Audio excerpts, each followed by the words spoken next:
c'est toi, la plus belle du monde. Aucune autre à la ronde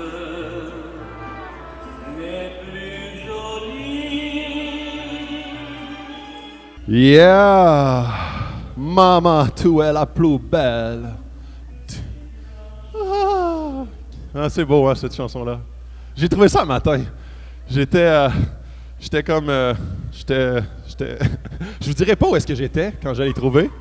J'étais, j'étais sur le bol, en fait. Je suis authentique, hein, c'est la vérité. Alors, merci, maman. Ce matin... Alors, ce matin, je vais faire un petit discours, un petit message pour la fête des mères. Je veux, avant qu'on puisse rentrer dans ce discours-là de la fête des mères, j'aimerais commencer en... Cette fête-là de la fête des mères, c'est souvent un moment de réjouissance. On a vu ici plusieurs enfants venir sur le stage. On a vu plusieurs parents être très heureux d'avoir des enfants. Mais il y en a plusieurs, même dans cette salle, que la fête des mères, c'est plus un moment de deuil.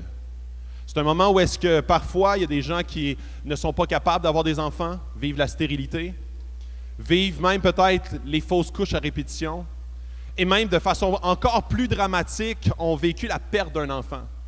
Et que la fête des mères, il y a plusieurs personnes qui évitent même de venir dans les églises où est-ce qu'on parle de la fête des mères. On dit « Hey, bravo les mamans, on vous aime les mamans, merci maman, debout les mamans, on veut vous applaudir. » Et que les personnes sont assises et sont comme « Moi, je ne suis pas une maman, j'aurais beaucoup aimé ça. » Et c'est comme un deuil constamment. Puis à chaque année, je vis ce deuil-là, je vis cette douleur-là, cette souffrance-là. Et je veux comme juste être sensible à toutes ces mères potentielles qui vivent parfois ce deuil, vivent cette tristesse, cette souffrance. Et je veux qu'en tant qu'Église, en tant que famille, je veux qu'on soit sensible à toutes ces femmes-là qui vivent cette difficulté-là. Et je veux peut-être juste corriger. C'est peut-être pas tout le monde du tout qui ont cette perception-là, mais il y a plusieurs personnes qui, parfois, dans certains milieux, dans certaines cultures, pensent que la stérilité ou le fait d'avoir des enfants, c'est relié à soit un péché dans ta vie ou l'absence de péché, la sainteté. Et c'est faux. C'est complètement faux. C'est là où est-ce que c'est de premièrement, complètement mal interpréter la Bible, c'est de complètement être à côté de la traque. Vous savez, il y a ce n'est pas le péché dans la vie de quelqu'un qui amène la fertilité ou la stérilité. Pas du tout. Pas du tout. On vit dans un monde brisé. Et Jésus est une bonne nouvelle, même à la fête des mères, tout a rapport avec Jésus. Jésus a rapport à Noël parce que c'est sa naissance, a rapport à Pâques parce que c'est sa mort et sa résurrection, mais à la fête des mères, tout a rapport encore avec Jésus. Parce que à la fête des mères, où est-ce que pour certaines c'est une bonne nouvelle, certaines, puis je vais le dire comme ça, parfois il y a certaines mères qui vivent beaucoup de défis, que même certaines personnes vont qualifier d'indignes. Il y a peut-être des gens dans la salle qui ont eu une mère qui les a fait souffrir énormément, et il y a peut-être des potentielles mères extraordinaires qui n'ont jamais pu avoir d'enfants, et on vit dans un monde injuste, on vit dans un monde brisé. Et pourquoi est-ce que ça a rapport avec Jésus? C'est que Jésus est venu pour sauver ce monde-là injuste. Il est venu pour être possiblement le réconfort, la consolation. Il est venu pour venir donner un espoir à un monde qui est complètement injuste, qui parfois donne à ceux qui ne méritent pas et parfois ne donne pas à ceux qui le mériteraient. Mais c'est là où est-ce qu'on se rend compte dans le fin fond des choses que personne ne le mérite, parce qu'on est tous pécheurs et qu'on a besoin de Jésus. Je voulais juste dire ça en début de parcours pour mettre un baume un peu sur cette fête-là qui pour certains ne l'est pas du tout et qui est très difficile. Un couple sur 6 vit de l'infertilité. Un couple sur 6. Moi et ma femme, ça a été très difficile au départ. Ça a duré 2 ans avant qu'on puisse avoir des enfants. Et c'est toujours un défi, c'est toujours un rappel de cette incapacité-là quand tout le monde autour tombe enceinte. Et je sais que dans la salle ici, il y a plusieurs personnes qui luttent avec ça. Je sais que plusieurs personnes sont comme « Ah, c'est bien beau une dédicace, mais moi, je ne peux pas avoir d'enfant. » Puis ça fait 5, 6, 10 ans qu'on essaie. Et c'est là où est-ce que des fois, on perd la foi, on regarde à Dieu, puis on est comme « Ouais, ça marche bien pour eux, puis tu as l'air de les bénir, mais nous autres, qu'est-ce que tu fais avec nous? » Et on le voit comme dans le livre de Job, où est-ce que c'est pas à cause qu'il avait un péché dans sa vie qu'il vit la souffrance. Et de la même façon, il y a plusieurs personnes qui vivent beaucoup d'éloignement de Dieu, mais qui sont bénies. Et c'est là où est-ce que je veux juste qu'on puisse avoir le vrai focus au bon endroit. Jésus est la solution pour tout le monde, peu importe tes challenges, peu importe les difficultés ou tes souffrances, Jésus est la réponse. Mais ce matin, je ne veux pas m'arrêter là. Ce n'est pas un message sur la stérilité, ce n'est pas un message sur la souffrance. C'est un message par rapport aux mamans. Et ici, dans la salle, une des caractéristiques qu'on a tous pareilles, c'est qu'on a tous une maman ou on est une maman. Alors, tout le monde dans la salle ici, petits et grands, jeunes et vieux, hommes, femmes, on a tous une maman, on a tous une mère. Et j'aimerais pouvoir aller dans un texte d'Éphésiens 6, le verset 1 à 3 et le verset 6, qui dit ceci: « Enfants, obéissez à vos parents dans le Seigneur, car cela est juste. Honore ton père et ta mère, c'est le premier commandement accompagné d'une promesse. Afin que tu sois heureux et que tu vives longtemps sur la terre. Obéissez comme des serviteurs de Christ qui font de tout leur cœur la volonté de Dieu. » Et c'est le texte ce matin que je voulais prendre parce que, vous voyez ici, c'est un des premiers commandements accolé à une promesse. Et le but d'un commandement, il y a toujours trois fonctions à un commandement. Le premier, c'est révéler la volonté de Dieu. Qu'est-ce que Dieu veut? Et à chaque fois que Dieu veut quelque chose et qu'il demande quelque chose, c'est pas juste parce qu'il le demande, parce que ça lui fait plaisir. C'est parce qu'il sait que ça conduit au bonheur. Et la deuxième raison, c'est te montrer que tu n'es pas capable. Et accolé à cet élément-là, c'est qu'on a besoin d'un sauveur. On a besoin de l'action du Saint-Esprit dans nos vies pour pouvoir l'atteindre. Il y a des gens dans la salle ici que de lire ça, ça les purge incroyablement. Parce qu'ils ont vécu beaucoup de souffrances reliées à leur mère. Leur mère peut être possiblement absente. Leur mère qui n'a pas été à la hauteur. Leur mère qui, pour eux, la fête des mères, c'est comme, c'est pas vraiment une fête que je veux fêter. C'est surtout pas quelque chose que je veux mettre de l'avant parce que ma mère m'a amené beaucoup de souffrances. Et c'est là où est-ce que on vit tous des backgrounds différents, puis je veux juste faire abstraction des figures extraordinaires, des figures comme la majorité d'entre nous. On a une mère, tout le monde a une mère, mais il y en a certains dans la salle qui ont une mère que ça a été particulièrement difficile. Particulièrement difficile, et que ce texte-là, d'honorer ses parents, d'honorer ta mère, qu'est-ce que ça veut dire et pourquoi Dieu me demande de faire ça et pourquoi il me dit en plus que si je le fais, je vais être heureux. Vous savez, la Bible, quand elle dit cela, elle présuppose que tous sont imparfaits. À différents niveaux, tout le monde sont imparfaits. Et quand il dit « honore tes parents », il est en train de dire « honore ton père et ta mère qui sont vraiment imparfaits » à différents niveaux. Il y a des gens qui « honore ton père et ta mère » très, très imparfaits. Il y en a d'autres, c'est « honore ton père et ta mère » imparfaits. Mais ça présuppose qu'il n'y a pas de parents parfaits. Et dans ce contexte-là, j'aimerais amener quelques points. Il y en a plusieurs dans la salle ici que eux autres, leurs parents, quand ils pensent à leurs parents ou à leur mère, particulièrement, c'est comme, ouais, moi, le seul type de prière que ma mère m'a appris, c'est t'es mieux de prier pour que ça parte la tâche que tu as faite sur tes pantalons. Ou bien, c'est l'identité.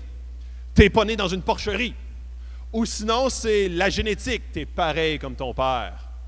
Ou une vision. T'as mis tes yeux de gars. Ou la pureté. Bouge pas, je vais te nettoyer avec ma bave.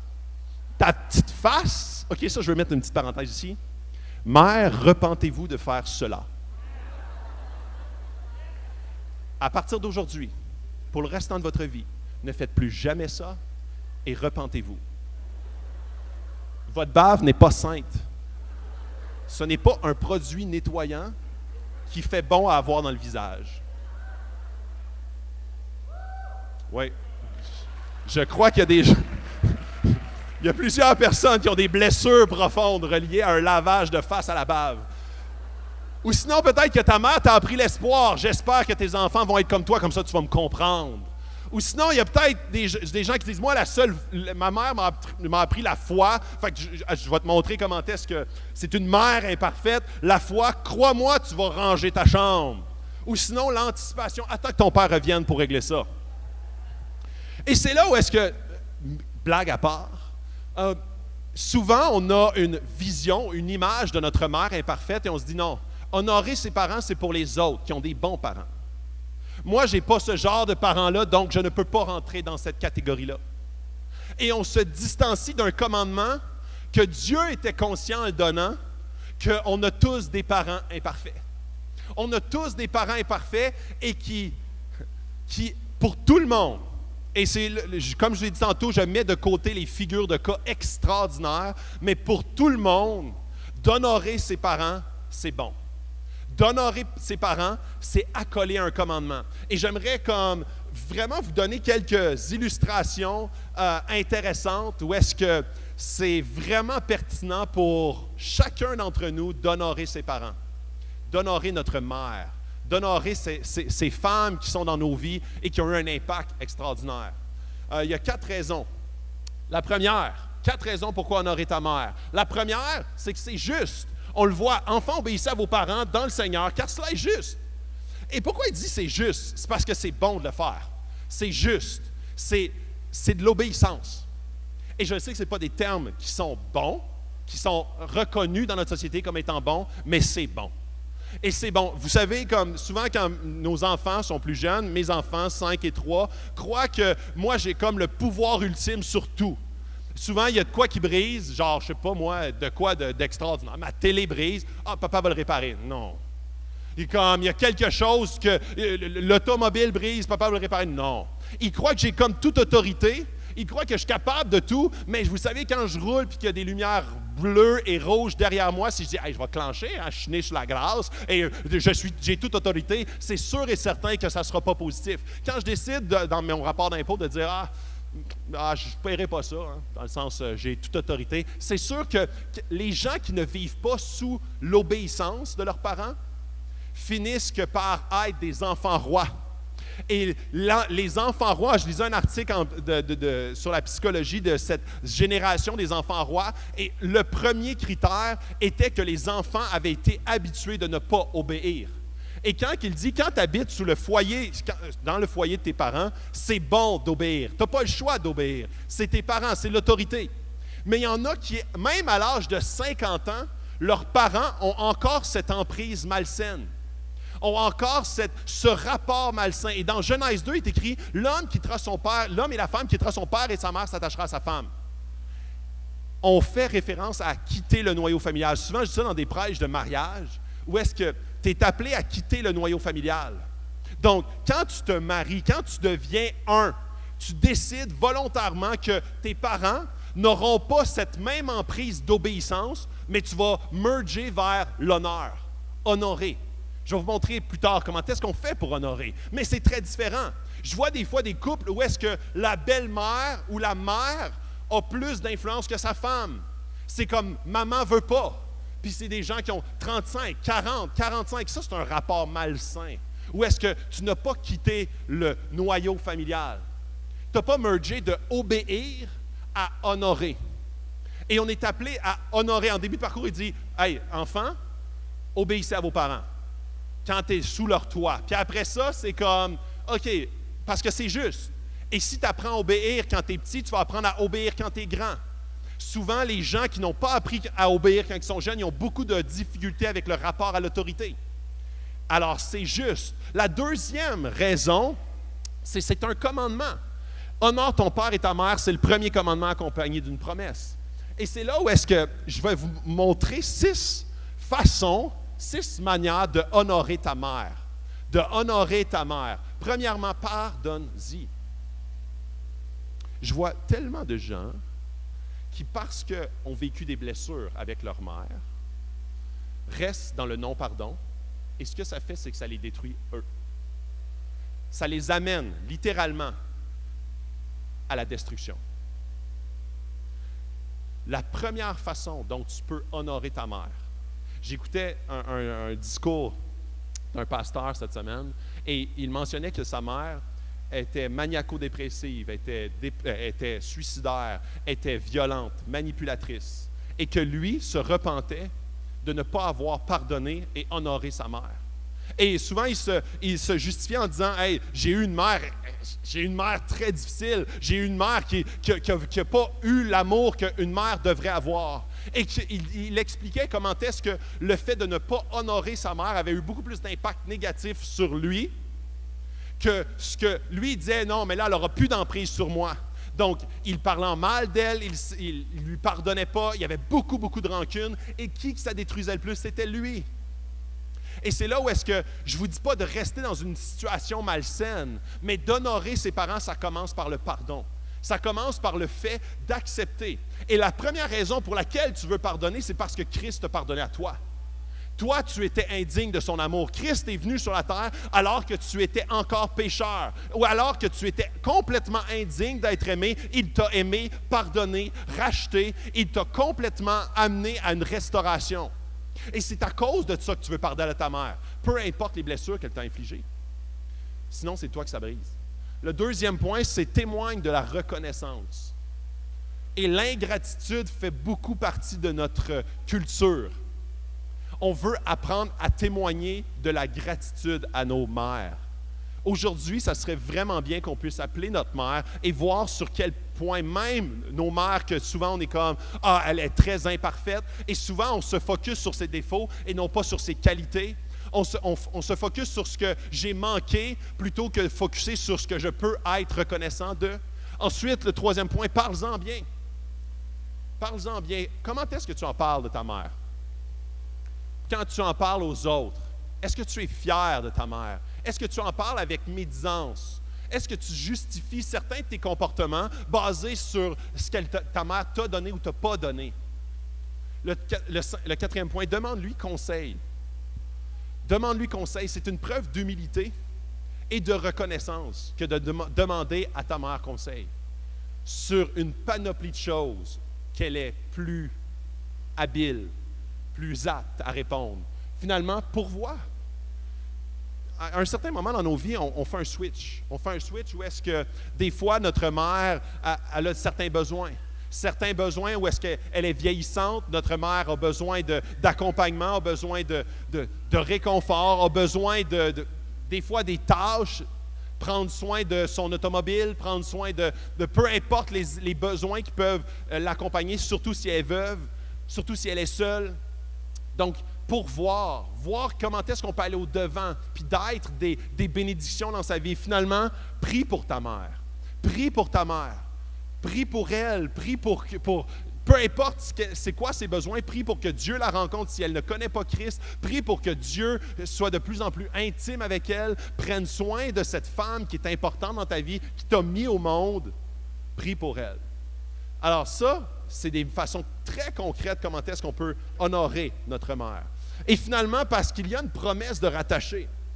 Il y a une promesse. Honore ton père et ta mère, c'est le premier commandement accompagné d'une promesse, afin que tu sois heureux et que tu vives longtemps sur la terre.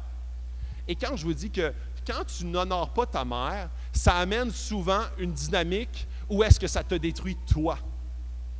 Et souvent, les gens gardent rancune, ne pardonnent pas, ne veulent pas s'attacher parce qu'ils ont été trop blessés. La personne que ça amène vers la mort, c'est toi.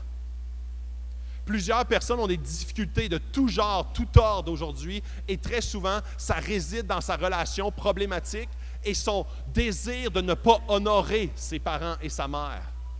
Dans ce désir de vouloir garder une distance, une rancune, une colère, de garder comme maintenant, je vais garder vraiment une barrière entre moi et elle, moi et lui, parce qu'on parle des deux parents, qui amène l'individu même à vivre la mort, à vivre une destruction, vivre une instabilité. Et finalement, le quatrième point, à cause de Jésus, et c'est assez spécial parce qu'il finit « Obéissez comme des serviteurs de Christ qui font de tout leur cœur la volonté de Dieu ». Vous savez, c'est à cause de Jésus qu'on veut faire ça. Si tu n'ancres pas tes réactions, ce n'est pas des réactions naturelles d'aimer quelqu'un qui nous a blessés. Ce n'est pas naturel de pardonner à quelqu'un qui nous a fait du mal. Et ce n'est pas pour rien que Jésus, dans sa prière, il dit « Pardonne-leur » comme pardonnez, tu sais, dans la prière du Notre Père, pardonnez comme je vous ai pardonné. On veut toujours ancrer notre comportement à la lumière de qui est Jésus et non pas à la lumière de nos bonnes actions et des BA qu'on va s'orgueillir de comment est-ce qu'on est bon comme individu. Parce que sinon, ça nous conduit aussi à la mort. La raison pour laquelle on veut honorer nos parents, c'est qu'on veut aimer quelqu'un qui est imparfait à la lumière de comment est-ce que Jésus a aimé quelqu'un qui est imparfait. Donc ça, c'est la réaction où est-ce que ça va nous amener dans la bonne racine. Sinon, ça va nous amener dans l'orgueil. L'orgueil de comment est-ce qu'on est des bonnes personnes qui aiment, des personnes qui pardonnent, jusqu'au moment où est-ce que ça dépasse notre capacité humaine. Et là, on retourne exactement dans nos anciens patterns. Une année, il y avait une dame, c'est une blague en passant, mère avec 2 enfants, vous allez comprendre. Elle avait 2 enfants, 2 fils, un qui était très, très positif et l'autre qui était très, très négatif de nature. Lui qui était positif, il aimait tout. Il aimait tout le temps. Il y avait toujours la phrase pour dire comment est-ce qu'il aimait, ce qu'il mange, ce qu'il fait. Et l'autre, c'est l'inverse. Toujours négatif, toujours lourd. Fait que là, la mère décide d'aller voir un psychologue. Et elle demande, qu'est-ce que je peux faire? Le psychologue lui dit, tu devrais donner tout ce que lui qui est négatif veut. Jeux vidéo, console, repeinturer sa chambre, lui redonner la plus belle place dans la maison. Vraiment, là, il n'y aura plus aucune raison de chialer. Et lui, au positif, remplit vraiment sa chambre de fumier. Et tu vas voir, ça va équilibrer les choses. Alors, la mère fait de même. Alors là, elle achète une panoplie de jouets, d'éléments pour lui qui est négatif. Elle met ça dans sa chambre. Et là, les 2 garçons arrivent dans sa chambre. Alors, le premier négatif, il se met à pleurer tout de suite. Il dit « Ah, j'ai personne pour jouer avec moi. » Fait que là, la mère est un peu découragée. Puis là, elle entend à l'autre bout de la maison « Youhou! » Comme ça, de l'autre qui est positif. Puis là, elle va voir, elle dit « Qu'est-ce qu'il a vu, lui-là? » Fait que là, elle rentre dans sa chambre avec un gros tas de fumier. Et là, le petit gars est comme « C'est malade, il y a du fumier partout. Je suis certain qu'il y a un poney de caché quelque part. »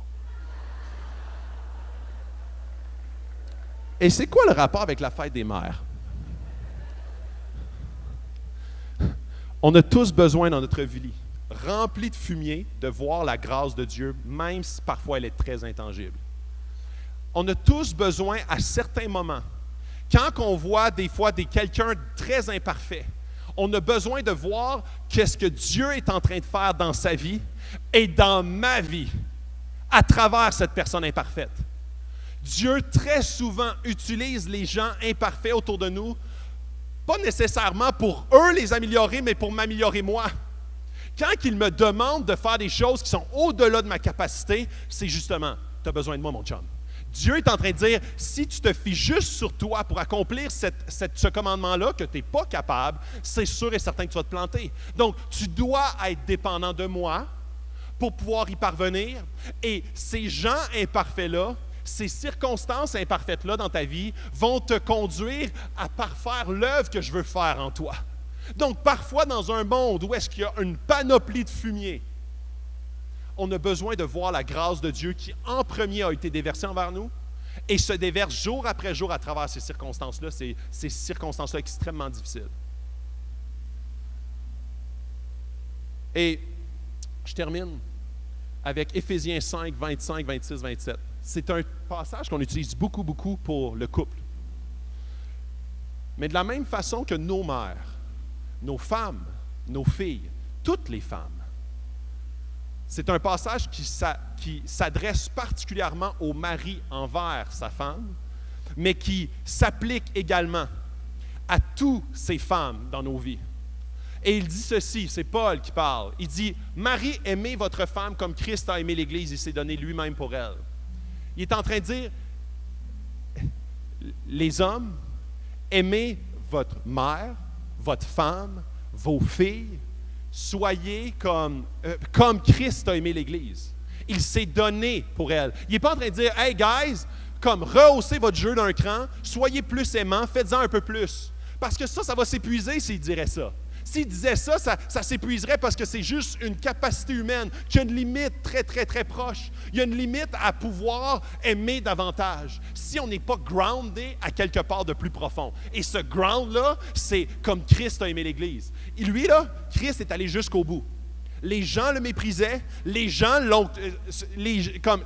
pour qui il est mort, ils l'ont crucifié. Il a eu un amour inconditionnel dans des circonstances atroces. Et il nous demande, à la lumière de lui, ce qu'il a fait, d'aimer ces gens-là, d'aimer ces gens-là imparfaits, d'aimer ces femmes-là qui sont dans nos vies des gens importants Et peu importe comment est-ce qu'ils ont agi envers nous, on est appelé à. On est appelé à se déverser, à aller jusqu'à mourir à nous-mêmes, mourir à nos désirs, à notre égocentrisme, à notre égoïsme de tous les jours pour les honorer, pour leur pardonner, pour en parler en bien, pour les élever. Les élever. Et c'est pas facile dans notre société d'être une femme. C'est plus difficile d'être une femme qu'un homme. Il y a une pression extraordinaire sur les femmes.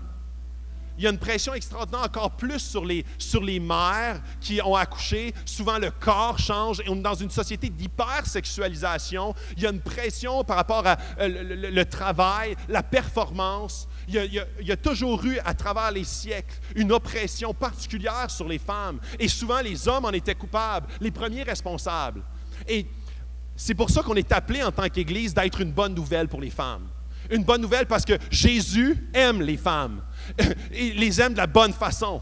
Il les aime pas pour les utiliser, il les aime pour les valoriser, pour leur montrer à quel point ils ont de la valeur. Et je veux vous montrer un petit vidéo qui démontre bien qu'est-ce qui est important pour Jésus. Qu'est-ce qui est important et comment est-ce que les hommes devraient s'en inspirer. Je vous montre ce petit vidéo-là, puis après ça, je termine.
Yes.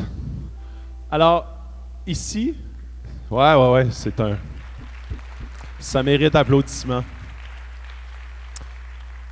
Alors, Jésus voit toutes les femmes qui lui appartiennent, qui ont mis leur foi en lui, à cause que Jésus quand on parle d'une conversion,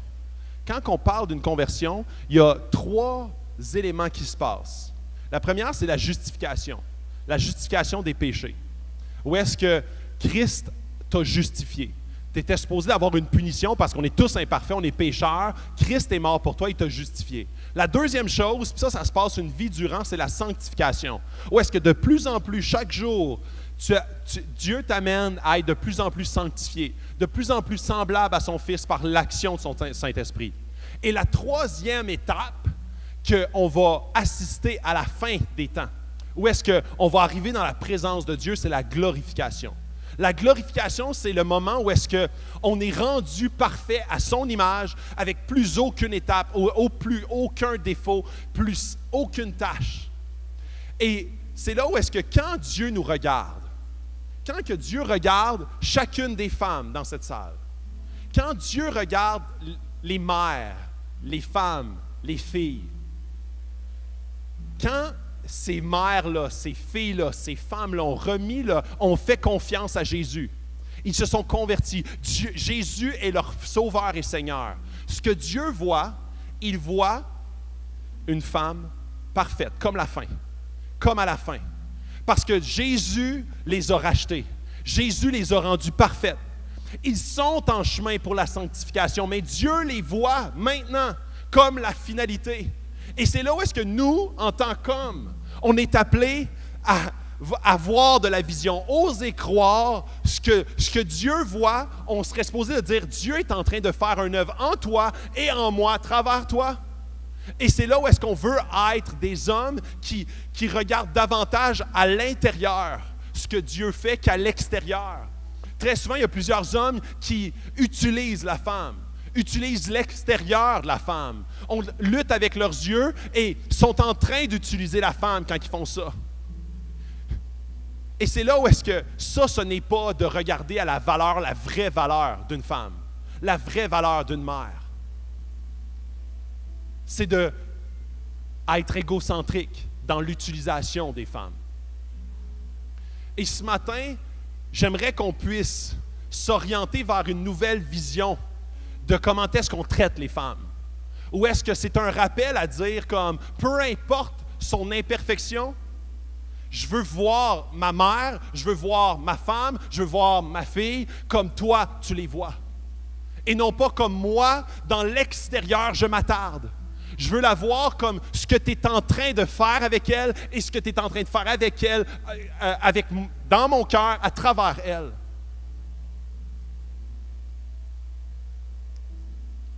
Michel-Ange, c'est un sculpteur, a fait un chef-d'œuvre qui s'appelle le David de Michel-Ange, une statue de David. Et il s'est fait poser la question, comment tu as réussi à faire ce chef-d'œuvre? Il dit, j'ai regardé le bloc de marbre, j'ai vu le David en dedans. Et tout ce que j'ai fait, c'est de retrancher ce qui n'est pas de David. Et ça finit avec ça. C'est exactement ce que Dieu fait avec chacun d'entre vous, chacun d'entre nous. Dieu nous voit comme la finalité. Il voit la figure parfaite de notre nous-mêmes à travers Jésus et son œuvre. Ce qu'il fait durant toute notre vie, il nous modèle. Il coupe ce qui est de trop pour nous amener à être à sa stature parfaite à la fin des temps, à être complètement renouvelé. Et il y en a que c'est plus long que d'autres. Il y en a que l'œuvre, le marbre, il est vraiment brut. Mais c'est son travail qu'il fait.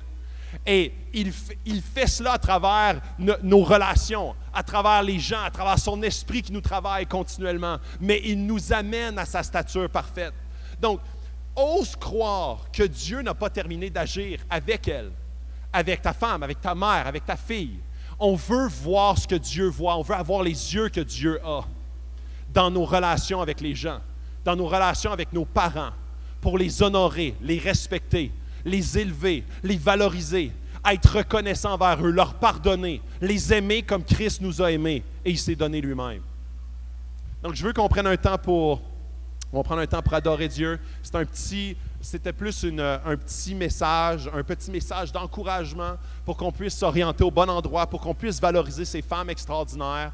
Et je veux mettre l'emphase sur les femmes et non pas juste sur les mères ce matin, parce qu'on a besoin d'être une Église et une de nos valeurs, c'est la valeur, la dignité humaine. Et quand on dit la dignité humaine, c'est pas à la lumière de ce que tu fais, ou comment tu es beau, ou comment tu es riche, ou ce que tu as. L'être humain a une valeur fondamentale. Parce que Dieu accorde une valeur fondamentale. Donc, peu importe ton métier, peu importe ton éducation, peu importe comment tu es en santé ou pas en santé, ou ton poids, ou ton image corporelle, Jésus est mort pour toi. Il t'a aimé jusqu'à la mort. Il t'a aimé de tout son cœur. Et il t'appelle ce matin encore. Il t'appelle à te confier en lui, à te rapprocher de lui. Et je veux qu'on prenne un temps de prière pour remercier pour nos mères, et pour s'orienter, peut-être de même demander pardon parfois pour le manque d'honneur qu'on a eu envers nos parents. Et que ce soit un jour nouveau par rapport à cette relation qu'on entretient avec nos parents. Oui, Dieu, on vient devant toi parce qu'on sait que tu es un bon Dieu, un bon papa. Et quand tu nous donnes un commandement, tu le fais pour notre bien et notre bonheur. On veut, Seigneur, confesser que très souvent, on n'a pas honoré nos parents de la bonne façon. Et ça a eu des impacts, premièrement, sur nous de qu'est-ce que tu veux faire avec notre cœur.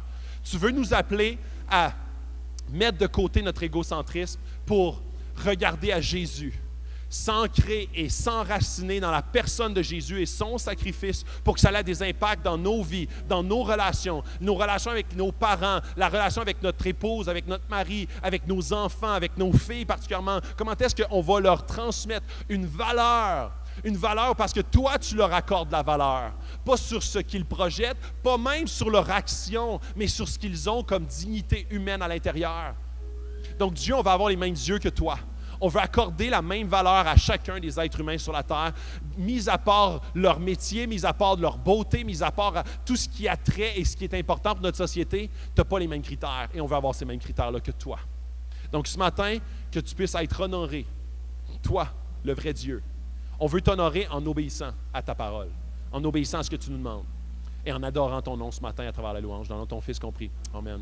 On va prendre un temps, on va se lever debout pour pouvoir adorer Dieu, que vous puissiez prendre un temps pour, c'est un matin gospel ce matin où est-ce que pas beaucoup d'instruments, beaucoup de chanteurs, on en a 500. Alors, adorons Dieu ce matin, on va lui dire qu'on l'aime. Bon matin.